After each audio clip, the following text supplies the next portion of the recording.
If I were to wrap this whole video up in a summary, I would say build your skills, fulfill a need, people believe things that they see, not what they hear, and do quality work.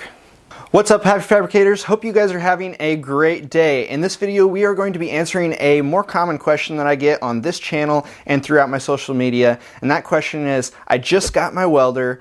Now, how do I make money with it and how do I get jobs coming in? So I'm going to go through 4 primary steps that are going to help you put money in your pocket. Okay, so how to find these jobs and make money off them.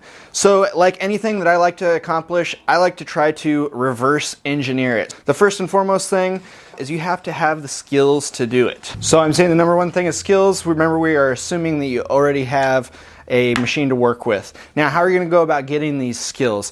Practice, practice, practice. Go and look around, find things that are broke, and try to weld them up, try to fix them. The more practice you get, the more diverse you're going to be able to be open to different jobs, and the more you're going to be able to charge.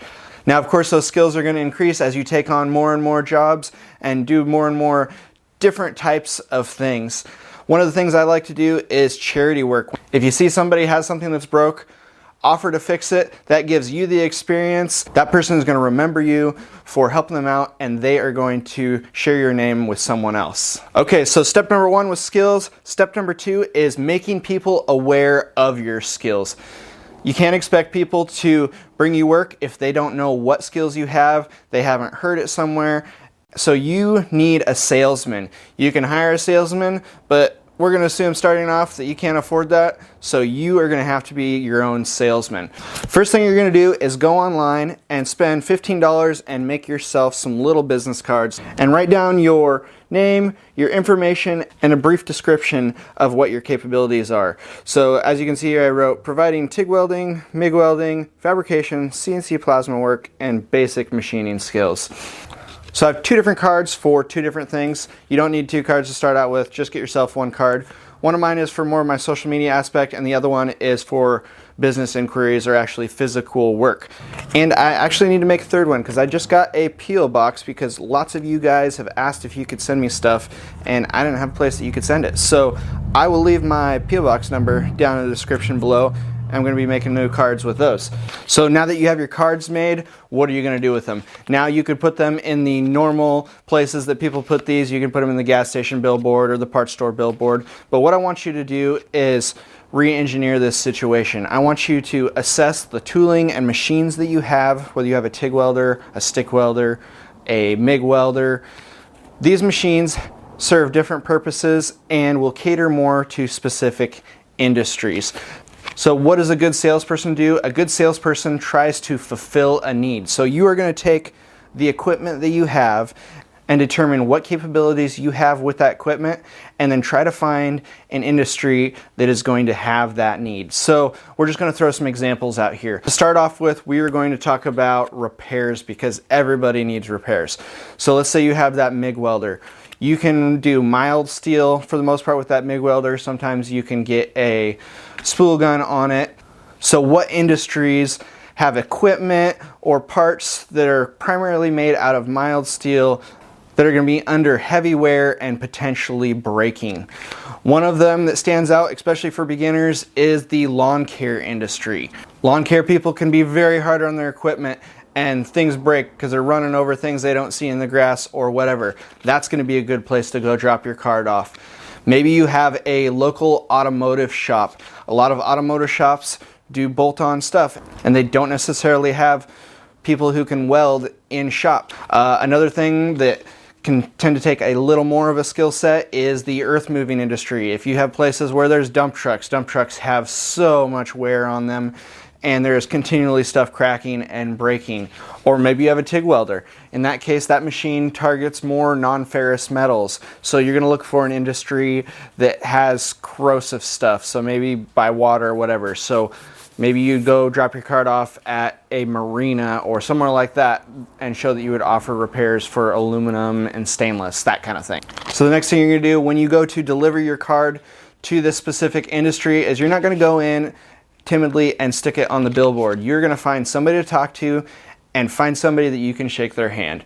People remember handshakes. They remember when you look them in the eye, when you talk to them respectfully, when you show interest in what their craft is, when you stay humble, but also confident. So along with your business cards, the other thing that you're gonna bring to that specific industry is samples.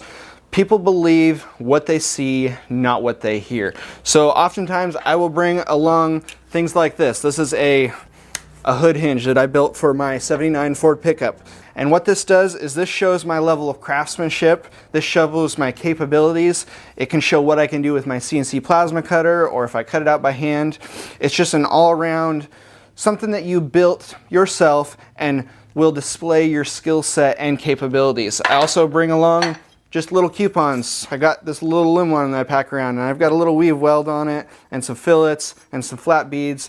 Maybe I'll throw in something like this, maybe a chunk of stainless as well. Like I said, people believe what they see more than what they hear. But one thing to remember is you're not gonna go toting all these samples in when you first walk in the door.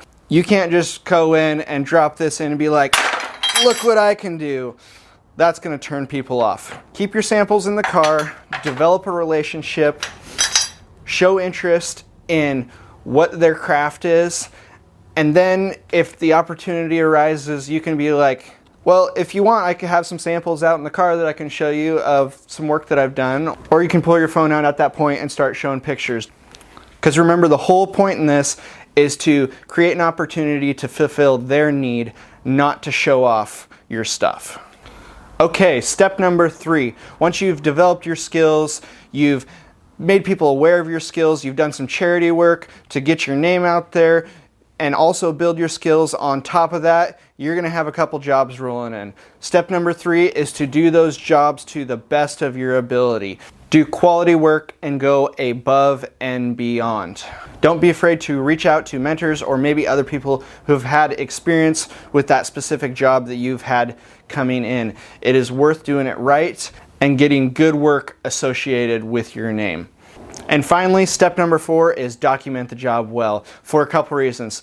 Number 1 thing you're going to do with your documentation is you're going to get a notebook and you're going to write down exactly how much time this job took you. Doesn't matter if you actually charge them for all the time that it took you, because maybe this was a new project and you weren't exactly sure what you were doing, but you need to document exactly how much time that project took so you can look back on future jobs and use that to reference quoting a job to minimize losing money in the future. The other part of the documentation you're going to do is take pictures and share them on your social media with your friends, with your family.